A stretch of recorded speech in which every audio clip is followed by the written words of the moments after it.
नमस्कार साथियों, मैं हूं नवीन चौधरी और आपने देखना शुरू कर दिया है आपका अपना YouTube चैनल एग्जाम नगर। एग्जाम नगर के डिजिटल प्लेटफॉर्म पर मैं आप सभी का हार्दिक स्वागत करता हूं। आज हम नेशनल फूड सिक्योरिटी एक्ट यानी कि NFSA राष्ट्रीय खाद्य सुरक्षा अधिनियम जो है उसके संदर्भ में आज हम कुछ चर्चा आपके बीच में करने वाले हैं और ये हाल ही में चर्चा का एक विषय बना हुआ है। और चर्चा का विषय जैसा कि आपको स्क्रीन पे दिख रहा है कि इसकी कवरेज को संशोधित करने की सिफारिश जो है वो नीति आयोग ने की है, तो उसी के संदर्भ में आज हम इसके ऊपर चर्चा करेंगे। तो सबसे पहली जो हमारी यहाँ हेडिंग है वो हेडिंग है कि ये चर्चा में क्यों है। देखिए, सबसे पहले यहाँ लिखा हुआ है कि ये चर्चा में क्यों है। तो सबसे पहले यहाँ आपको ये देखना है ये चर्चा में क्यों है, इसे देखना है कि नीति आयोग ने राष्ट्रीय खाद्य सुरक्षा अधिनियम 2013 NFSA के तहत इन्होंने शामिल ग्रामीण और जो शहरी कवरेज है उसको कम करने की सिफारिश की है। देखिए, NFSA जो फूड एक्ट है 2013 में यूपीए सेकंड गवर्नमेंट इसे लेकर के आई थी और यूपीए सेकंड गवर्नमेंट ने चुनाव से पहले इस योजना की घोषणा की थी और वास्तव में ही ये पूरे देश में इस योजना का मुख्य उद्देश्य ये था कि पूरे देश में प्रत्येक उस व्यक्ति तक जो है साबुत अनाज जो है पहुंचाना इसका गवर्नमेंट का उस समय का लक्ष्य था। और इससे बहुत लोगों को फायदा हुआ और उस समय योजना आयोग देश में काम करता था। मोदी गवर्नमेंट आने के बाद योजना आयोग की जगह पे और चेंज कर दिया गया, नीति आयोग बनाया गया। तो ये जो 2013 में जो NFSA एक्ट जो लागू हुआ था इसमें ग्रामीण और शहरी दोनों ही क्षेत्रों में एक स्पेशल जो है कवरेज बनाया गया कि कितना कितना परसेंट इन लोगों को मिलेगा, कितने परसेंट लोगों को इसका फायदा मिलेगा। और जनगणना का आधार जो था वो 2011 यहाँ जनगणना का आधार रखा गया था। तो ये आपको ध्यान रखना है कि 2011 जो जनगणना थी उसका जो आधार था वो 2011 था। ठीक है, तो ये 2011 के आधार पे NFSA जो है इसको लागू किया गया। अब अपन एक बार इसको थोड़ा आगे देखते हैं कि वर्तमान में ये जो फूड सिक्योरिटी एक्ट है इसमें क्या कुछ है। और एक बार इसके संदर्भ में देखें तो मैंने आपको अभी बताया है कि राष्ट्रीय खाद्य सुरक्षा अधिनियम NFSA 2013 का उद्देश्य एक गरिमापूर्ण जीवन जीने के लिए लोगों को वहनीय मूल्यों पर अच्छी गुणवत्ता के खाद्यान्न की पर्याप्त मात्रा उपलब्ध कराते हुए उन्हें मानव जीवन चक्र दृष्टिकोण में खाद्य और पौष्टिक सुरक्षा प्रदान करना है। देखिए, समझिए क्या लिखा हुआ है, मैं आपको बताऊं। ये कहता है कि NFSA जो फूड एक्ट है उसके पीछे सरकार का उद्देश्य क्या था, क्या चाहती थी सरकार, क्यों सरकार NFSA लेकर के आई। तो सरकार का जो उद्देश्य था वो गरिमापूर्ण जीवन जीने के लिए, यानी प्रत्येक जो आदमी है वो एक स्वाभिमान के साथ जिए और स्वाभिमान के साथ उसे खाद्यान्न की आपूर्ति हो और खाद्यान्न की आपूर्ति वहनीय मूल्यों पर यानी कि अफोर्डेबल प्राइस, यानी उसे अफोर्डेबल प्राइस के ऊपर उसे खाद्यान्न प्राप्त हो और उसकी पर्याप्त मात्रा उन्हें उपलब्ध करवाई जाए। ठीक है, और ताकि वो मानव जीवन चक्र का जो दृष्टिकोण है उसके हिसाब से जो है जो नॉर्मा होता है उसके हिसाब से खाद्य और पौष्टिक सुरक्षा उन्हें इस बात की गारंटी मिले कि आपको भी भरपेट खाना मिल सकेगा। ये सरकार का उद्देश्य था। इस योजना में पात्र व्यक्ति को चावल, गेहूं या मोटे अनाज यानी कि साबुत अनाज क्रम से 3, 2 और 1 रुपये प्रति किलोग्राम जो अलग अलग जो अनाज थे उनका अलग अलग रेट रखा गया। कोई 3 रुपये प्रति किलो मिल रहा है, कोई 2 रुपये प्रति किलो मिलता है, कोई 1 रुपये प्रति किलो मिलता है। इस आधार पे एक व्यक्ति को 5 किलोग्राम प्रति माह उसे सरकार ने देने का वायदा किया और इस योजना को पूरे देश में लागू कर दिया गया। मौजूदा जो अंत्योदय अन्न योजना परिवार जिसमें निर्धनतम व्यक्ति शामिल हैं उनको 35 किलोग्राम खाद्यान्न प्रति परिवार प्रति माह प्रदान किया जाता है। तो ये आपको ध्यान रखना है कि अंत्योदय अन्न योजना जो परिवार है उसमें जो लोग शामिल हैं उनको 35 किलोग्राम मिलता है प्रति परिवार प्रति माह मिलता है। और कोरोना के टाइम जब सब लोग अपने अपने घरों के अंदर पैक हो गए थे उस समय बहुत सारे लोगों को इस सिचुएशन के अंदर बहुत सारी उनको दिक्कतें आई, खाने की दिक्कतें आई। उस समय सेंट्रल गवर्नमेंट, देखिए NFSA जो है इसमें स्टेट गवर्नमेंट का भी रोल है और सेंट्रल गवर्नमेंट का भी। तो इसमें जो है सेंट्रल गवर्नमेंट ने अपने हिसाब से प्रत्येक व्यक्ति के हिसाब से 5 रुपये प्रति किलो 5 किलोग्राम प्रति व्यक्ति वो सरकार सेंट्रल गवर्नमेंट ने भी उपलब्ध कराया और पैरेलल ही स्टेट गवर्नमेंट ने भी, यानी कि एक व्यक्ति को कोरोना के टाइम में 10 किलो मिला और मोदी जी ने इसकी घोषणा जो है वो स्वयं उन्होंने एक दिन लाइव आकर इस चीज़ की घोषणा की थी और इसे 2-3 बार बढ़ाया भी गया। अब देखिए, एक बहुत काम की बात है हमारे बीच में यहाँ कि वर्तमान में एनएफएसए के तहत शामिल जनसंख्या, देखिए ये जो जनसंख्या है वो यहाँ कितनी है, इस बात को आपको देखना है। तो ग्रामीण आबादी के 75% लोगों को इसका फायदा दिया जाएगा, ये इस योजना के अंदर लिखा गया था। ठीक है, दूसरी बात यहाँ पर यह है कि शहरी आबादी के 50% लोगों को इसका फायदा दिया जाएगा, ये इस योजना के अंदर कहा गया। तो आपको ध्यान देना है कि ग्रामीण आबादी का 75%, जो रूरल जो पॉपुलेशन है उसे 75 और जो उर्बान है उसे 50% इसका फायदा दिए जाने की बात सरकार ने उस एक्ट के अंदर लिखी थी। और देश की कुल जनसंख्या का लगभग 67% देने की बात सरकार ने उस समय इसके अंदर की थी। तो ये आप लोगों को इसको देख लेना है।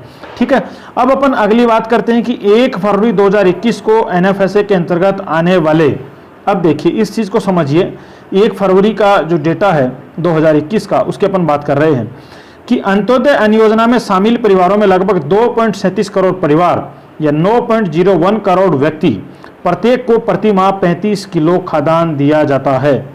ये आपको यहाँ देखना, मैंने बताया अंत्योदय परिवार के अंदर 35 किलो मिलता है, जबकि प्राथमिकता वाले परिवारों लगभग 70.35 करोड़ व्यक्ति को प्रति माह 5 किलोग्राम प्रति व्यक्ति दिया जाता है। ये दोनों ही बात आपको देखनी है, दोनों ही चीज़ों को आपको समझना है।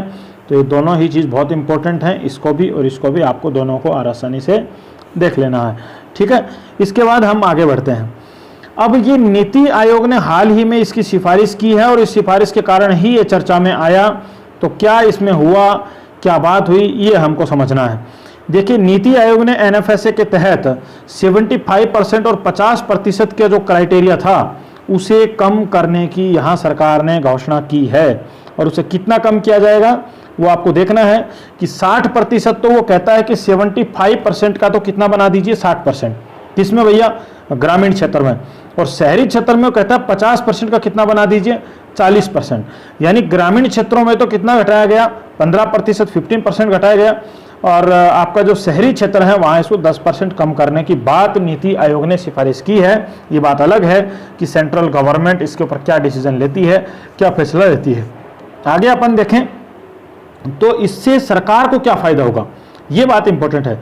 देखिए, सरकार को फ़ायदा होगा कि सरकार जो सब्सिडी, क्योंकि मार्केट जो प्राइस है, जैसे गेहूँ है वो 2 रुपये किलो मिल रहा है, तो जो मार्केट जो प्राइस है गेहूँ का वो लगभग ये समझिए 22 रुपये के आसपास है। और सरकार को वो कितने को बेचना पड़ रहा है, सरकार को बेचना पड़ रहा है उसे कितने रुपए में, 2 रुपये प्रति किलो के अंदर। अब इस सिचुएशन में, क्योंकि सरकार जो है ये जो मंडियों से एमएसपी, जो किसान कानूनों में आजकल बहुत चर्चा में है एमएसपी, मिनिमम स्पॉट प्राइस, यानी कि न्यूनतम समर्थन मूल्य, तो हमारी जो गवर्नमेंट है वो उसके वहाँ से, और जो अपना जो वेयर हाउस हैं एफसीआई के, फूड कॉर्पोरेशन ऑफ इंडिया, उसके थ्रू खरीदती है, वहाँ उसको कोल्ड स्टोरेज करती है। और वहाँ से वो 22 रुपये में खरीदा हुआ, लगभग उस पर 5 या 7 रुपये की लागत लगने के बाद, यानी कि 29 रुपये में सरकार को गेहूँ प्राप्त होता है, लगभग लागत है ये टोटल उसकी। और 29 रुपये गेहूँ को सरकार बेचती कितने में है, 2 में, यानी 27 रुपये सरकार को क्या करने पड़ रहे हैं, पर व्यक्ति पे सरकार को क्या हो रहा है, घाटा हो रहा है। जब पर व्यक्ति पे सरकार को घाटा हो रहा है तो उससे जब अगर ये 75% का बना दिया जाएगा 60 और 50 का बना दिया जाएगा 40, तो इसके ऊपर हमारी गवर्नमेंट को सब्सिडी के रूप में 47,229 करोड़ रुपए की वार्षिक बचत होगी।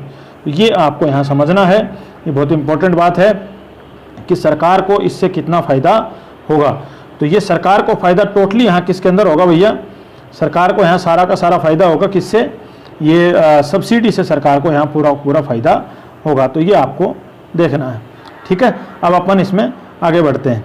आगे देखिए, आगे है कि इसके अलावा नीति आयोग ने जनसंख्या स्तर को भी अद्यतन करने का सुझाव दिया है कि अपडेट कर दीजिए, क्योंकि मैंने आपको पहले ही बता दिया कि 2011 की जो जनगणना थी उसके आधार पे इसको जो है ये जनसंख्या का जो पैरामीटर था वो 2011 के जनगणना के आधार पर करेक्ट किया गया था। 2021 यानी कि 10 साल बढ़ चुके हैं और 10 साल बाद पॉपुलेशन बहुत ग्रोथ कर चुकी है।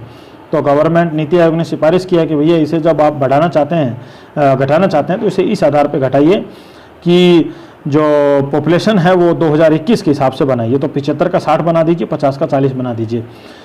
ग्रामीण और शहरी कवरेज अनुपात के आधार पर पूर्ववर्ती योजना आयोग ने घरेलू उपभोग व्यय पर 2011-12 के राष्ट्रीय नमूना सर्वेक्षण के आंकड़ों का उपयोग किया था और 5 जुलाई 2013 को कानून लागू होने के बाद इस कवरेज के अनुपात को संशोधित नहीं किया गया है। यानी आज तक 5 जुलाई 2013 को यूपीए गवर्नमेंट के समय इसे लागू किया गया था। सरकार जाने वाली थी, उस समय यूपीए गवर्नमेंट, यूपीए सेकंड का ये टाइम पीरियड, कार्यकाल जो है वो पूरा हो गया था और जाते जाते सरकार ने इस तरह की घोषणा की थी, क्योंकि 2014 के अंदर मोदी प्रधानमंत्री बन गए थे। तो ये योजना उस समय की, हालांकि चुनावी योजना थी, लेकिन लोगों को बहुत फायदा हुआ है इससे। एनएफएसए कवरेज को संशोधित करने के पीछे नीति आयोग ने तर्क दिया है, उनके इस तरह को एक बार अपन पढ़ लेते हैं। एनएफएसए लागू होने के बाद पिछले दशक की समृद्धि और विकास को ध्यान में रखते हुए इस अधिनियम द्वारा प्रदान किए गए दायरे में कटौती की जा सकती है कि 10 साल हो गए हैं इसे, और 10 साल के अंदर लोगों में जो है डेवलपमेंट भी हुआ है, उनका कुछ लोग जो है समर्थ भी बने हैं। उन सब चीज़ों को देखना है यहाँ कि बहुत सारे लोग जो समर्थ बन गए हैं वो भी आज एनएफएसए के दायरे में आते हैं, वो भी सरकार को चूना लगा रहे हैं। तो इसकी इस बात के लिए भी यहाँ सरकार जो है ये नीति आयोग अपना देखना चाहता है। एनएफएसए के वर्तमान कवरेज को संशोधित करने में एनएफएसए में शामिल लाभार्थियों की संख्या घटकर 71.62 करोड़ रह जाएगी। ये जैसे ही लाभार्थी कवरेज कम होगा तो लाभार्थी अपने आप ही घट जाएंगे, इस बात में कोई डाउट नहीं है। इस सब्सिडी के दायरे में कटौती से सरकार की खाद्य सब्सिडी में बचत की राशि बढ़ेगी।